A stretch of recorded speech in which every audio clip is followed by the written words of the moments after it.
негизсиз эмгек акы төлөнүшүнө, дебитордук карыздарды жашырууга жана кредитордук карыздардын негизсиз пайда болушуна жол бербөө. Кыргыз Республикасынын эсептөө палатасы тарабынан 2021 жылга Ош шаарынын 24 муниципалдык мекеме ишканаларында текшерүү жүргөн.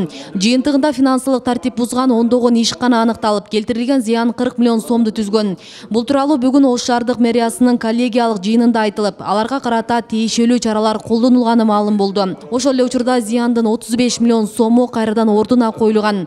Учурда айрым иштер боюнча сот иштери уланууда. 10% қалды. Мынау жоғарыда айтып кеткен муниципалдық менчик башкармалыгы тарабынан сема-себат лицейлеринин ижара акы өндүрүү боюнча, бул боюнча сот иштери жүрүп атат. Кермето муниципалдык аймактык башкармалыгында 1 миллион 850 миң сомдук баягы айлык акыдан ашыкча чыгымдар аныкталганда, ал боюнча дагы бүгүнкү күндө прокуратура кызматкерлерине өткөрүлүп берилип, мурдагы жетекчилер, ал жетекчилер негизинен бүгүнкү күндө иштебейт.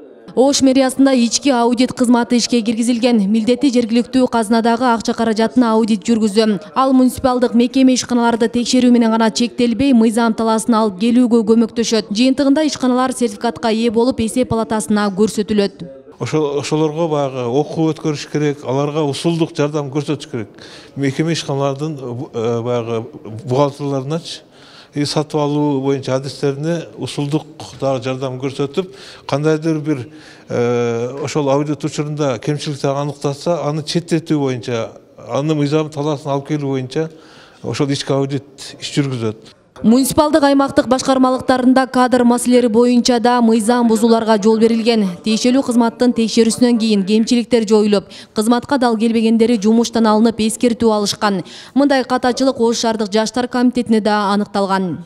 Айрым бир каттоо журналдары өз убагында толтурулбай калгандыгы боюнча алар өз нормасына ошол күнү кайра калыбына келтирилген.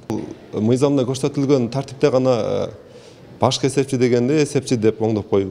Билимине ылайык келбеген кызматкерлерди алган, резервде турбаган кызматкерлер алган баардыгы жоюлган, алар жумуш ордунан алынган. Жанакы өзү жашы жеткен 65 жаштагы кызматкерлер да болгон арасында. Ошонун баардыгын бүгүнкү күнгө чейин жоюлуп, мыйзам чегинде иш алып барылып атышат азыр. Коллегияда Ош шаар суу канал муниципалдык ишканасынын ишмердүүлүгү да каралды. Анда сууну сарамжалдуу пайдалануу максатында суу өлчөгүчтөрдү коюу, абоненттердин санын 400 миңге жеткирүү тапшырмасы берилди. Бул жерде бир гана маселе, жанакы чөчүк койгондо, суу өлчөгүч койгондо адам санын кыскарат. Ошону эске алып, бирок 400 миң деп бердик. Эми ошон үчүн жылдын акырында дагы өзү мэр дагы айтты. Бул боюнча ким ташып аткарбаса чара көрүлөрүн эскертти. Асия Сыдыкова, Шахрух Иминжанов, Регион телеканалы, Ош.